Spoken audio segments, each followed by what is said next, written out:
the power of podcasting.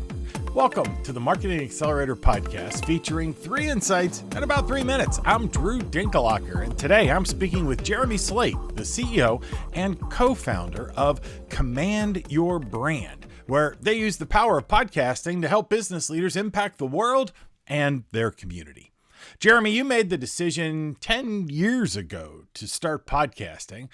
What have you learned are the main benefits of it? I can't believe it was 10 years ago, first and foremost. That's wild. I'm closing in on 40 here, but I think when you look at it, there's a couple different perspectives that could be a benefit. The number one, for me, I'm somebody that's very product focused. So Trader Joe's actually has a great podcast where they educate their consumers about products and new products they have in their stores so you can make a buying decision. That's one perspective. There's also companies that will take an internal podcast, maybe to get their team all in the same groove, to help team morale and support them that way.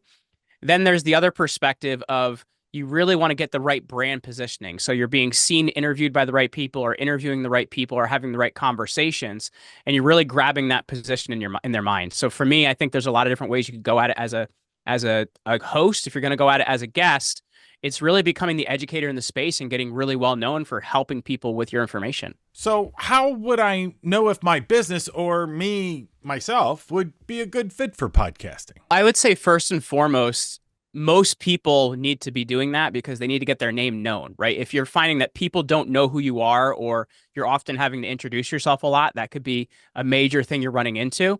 Now, I would think the thing you have to look at is a lot of people have a kind of a mental block when they get started, that they think they're going to be Joe Rogan when they walk right out of the gate. But that's really not the case for 99.9% of people. So it's looking at, how can I create more trust for my business? How can I create better educated public? And how can I become the educator? Because if you become the source of education, your customers actually start to find you and recognize who you are. I know that some of my listeners are starting to consider podcasting.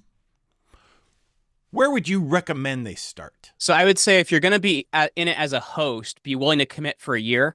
A lot of people don't put enough time in. And I would say that your podcast should be kind of the front end vehicle for the business you already have. For most people, it's not going to be a business in itself.